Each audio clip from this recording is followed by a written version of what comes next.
श्री गणेशाय नमः। आज गणेश चौथ, सकट, तिलवा और तिलकुटी की कथा के बारे में बताएंगे।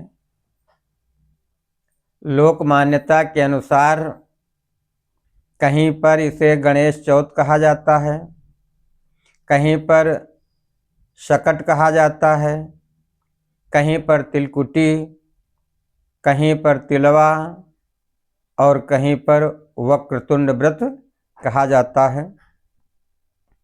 यह व्रत माताएं अपने पुत्र की रक्षा और उनके स्वास्थ्य के लिए रखती हैं। इस व्रत में चंद्रमा को अर्घ्य दिया जाता है और चंद्रमा को अर्घ्य देने के बाद माताएं व्रत को तोड़ती हैं। इस व्रत की कथा लोक मान्यता के अनुसार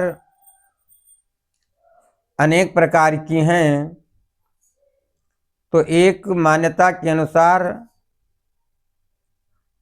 सकट की कहानी आप लोग ध्यान से सुनिएगा।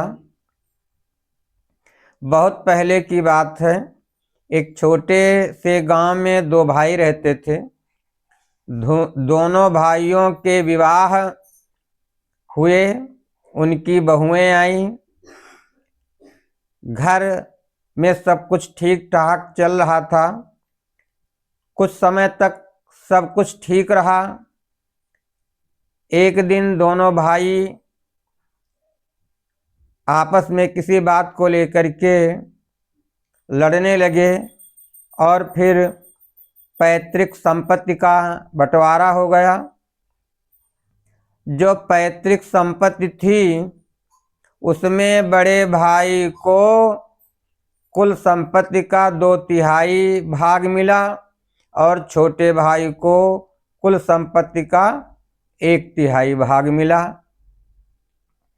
बड़ा भाई संपत्ति के अधिक पा जाने से धनवान हो गया और छोटा भाई संपत्ति के कम मिलने से गरीब हो गया।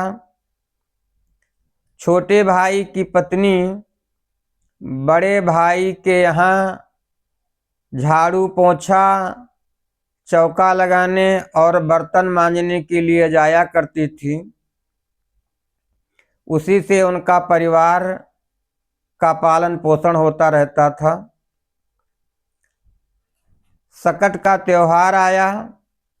सकट के त्योहार में छोटी बहू ने जेठानी से कहा कि बहन, आज सकट का त्योहार है, मुझे भी तिल और गुड़ दे दीजिए जिससे मैं भी गणेश जी का भोग लगा सकूं।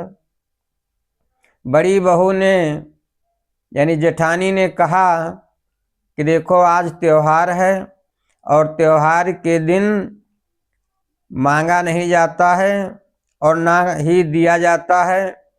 देखिए, आज मैं तुम्हें कुछ नहीं दूंगी, फिर बाद में ले लेना।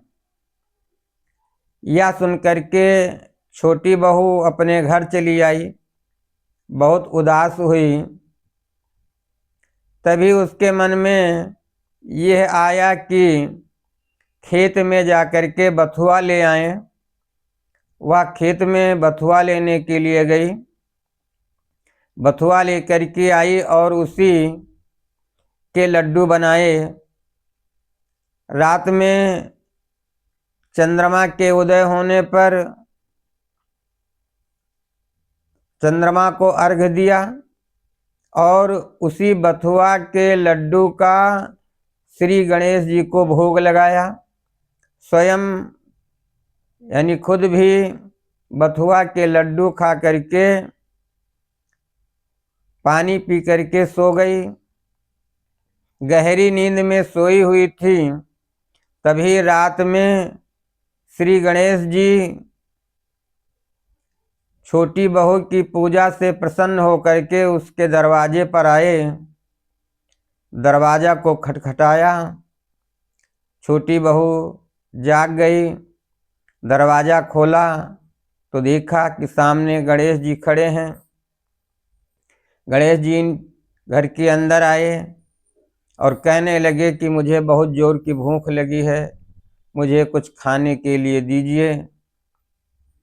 छोटी बहू ने जो बथुआ के लड्डू बनाए थे उसी के ओर इशारा करते हुए कहा कि भगवान, आपने जो मुझे दिया है वो आपके लिए समर्पित है। मेरे पास बथुआ के लड्डू हैं, यही आप खा लीजिए। कहते हैं कि भगवान श्री गणेश ने बथुआ के लड्डू खाए और छोटी बहू लड्डू को देने के बाद बिस्तर पर गई और गहरी नींद में सो गई। लड्डू खाने के बाद भगवान श्री गणेश ने उसके घर को धन धान्य और सोने से भर दिया। प्रातः काल होने पर जब छोटी बहू जगी तो उसने देखा कि उसका घर धन धान्य और सोने चांदी से भरा हुआ है। घर को धन धान्य से भरा हुआ देख करके, सोने चांदी से भरा हुआ देख करके बहुत प्रसन्न हुई।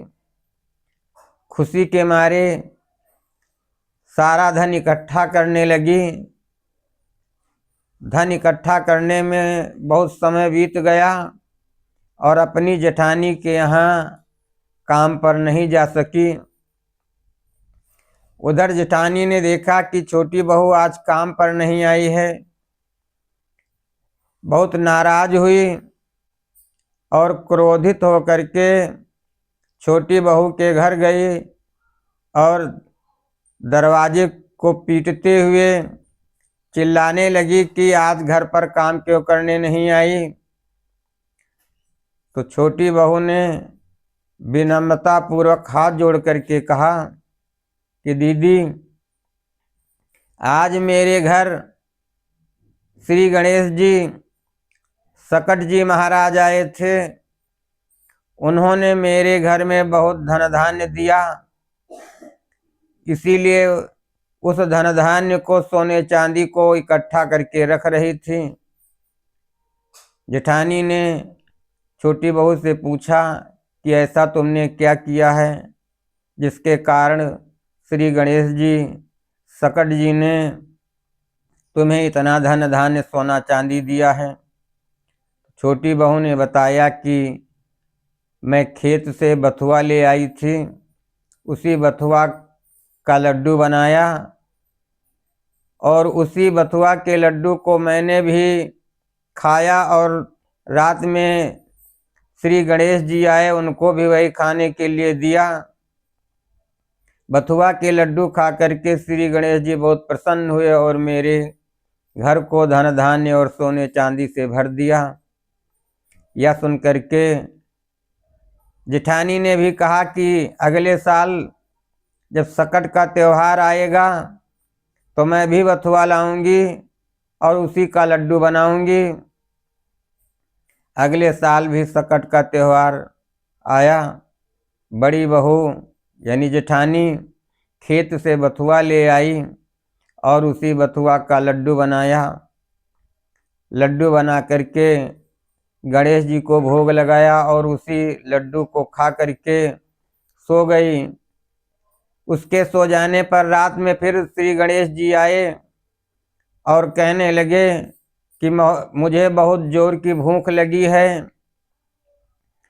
तो जेठानी को तो याद ही था कि छोटी बहू के यहाँ गणेश जी गए थे, उन्होंने उसको बहुत धन धान्य दिया था, इसलिए झट से उसने कहा कि बथुआ के लड्डू रखे हैं, इसे मैंने भी खाया है और आप भी खा लें। गणेश जी ने बथुआ के लड्डू का भोग लगाया। इधर जेठानी सो गई। जेठानी के सो जाने पर गणेश जी ने उसके घर को गोबर से और कूड़े करकट से भर दिया। घर में कूड़ा करकट गोबर भरकर गणेश जी चले गए। सवेरा होने पर जेठानी जब जगी तो देखा कि उनके घर में गोबर भरा भरा पड़ा है, कूड़ा करकट भरा है। यह देख करके बहुत दुखी हुई। इसीलिए कहा गया है कि यदि भगवान ने आपको दिया है तो जो भी दिया है उसे स्वयं खाएं और दूसरों को भी खिलाएं। यही तिलवा की, सकट की या गणेश चौथ की कहानी है। प्रेम से बोलिए गणेश भगवान की जय।